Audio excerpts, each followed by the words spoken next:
When the days become longer in Scandinavia and the light becomes brighter, it doesn't necessarily get warmer right away. But you know it's coming. It's all just around the corner. Sally Ann was on her way to the red house on the hill, and the 5 kids who were building a spaceship in the basement and had taken her to the airport to gather parts for it, without letting her know what the parts were for. And if Raven and Troy were doing more out there than just playing music, she wouldn't be surprised. In fact, Sally Ann was now prepared for almost anything. "I'm glad to see you found your way back here," said Raven. "The children loved the cocoa you made them last time. They were talking about it the next day, trying to remake it, Sally's cocoa. That was a big deal." "I'm afraid Sally's cocoa was a bit of a lucky accident," said Sally, "but that's great." Raven explained to Sally how she couldn't completely rule out that the kids weren't going to have a few more surprises for her. "You saw the basement last time, and there's probably more." "I'm sure we'll all survive," said the nanny. "I hope so," said Raven. "I'll be on my way now. Troy says hi. We'll be back tomorrow morning. Good luck." "Thanks," said Sally. Stella and Mew came around and immediately began talking about the cocoa. "Could you make that again?" They also talked about some flowers in the garden room that was slowly coming up. And they talked about Easter and... "Oh, wait a minute," said Sally. "I've got an Easter egg for you guys. It's for all 5 of you." "Thanks," said the kids.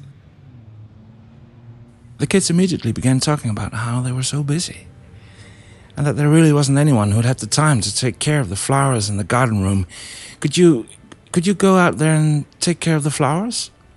Right now?" asked the kids. "Sure," said Sally. The kids guided her carefully out there, making sure she knew the way.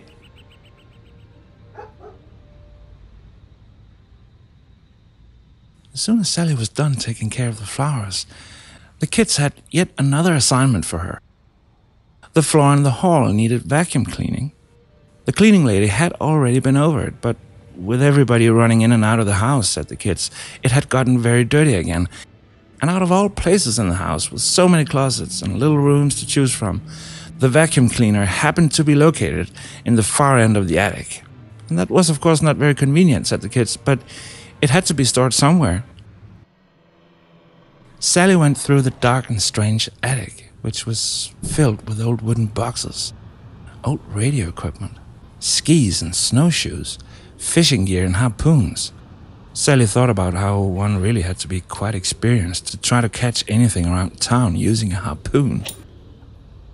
She managed to find the vacuum cleaner, which looked as if it had recently just been thrown there, and started making her way back. Halfway, she noticed how some of the old radio equipment had now been switched on, and there was a small screen showing an old guy in a red jacket. He also had a long white beard. He seemed to have noticed that she was there. "If you push the button, we can talk," he said.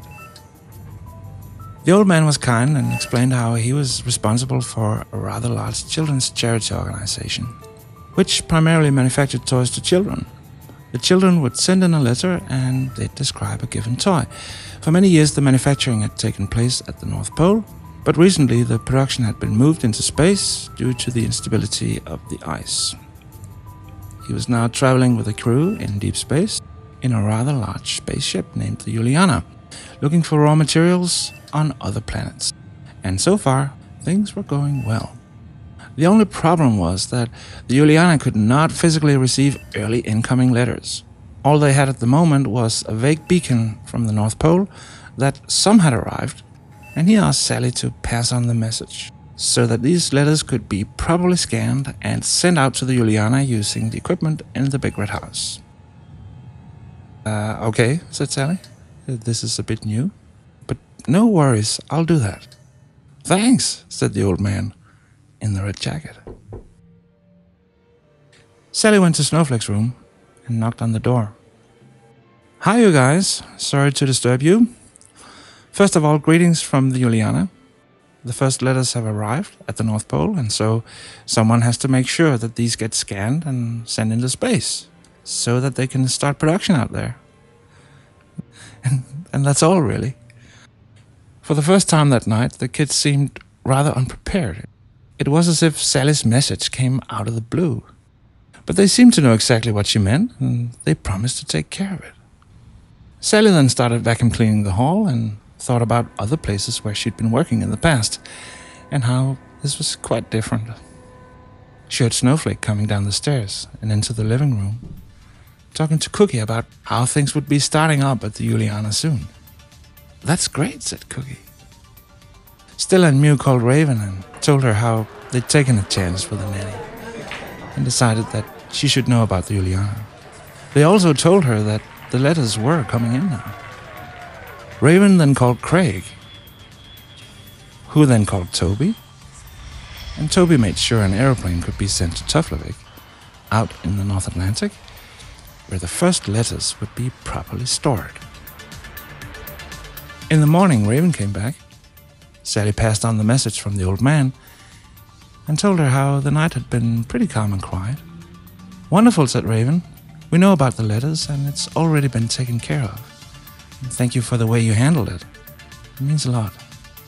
We'll see you next Friday." "See you next Friday," said Sally.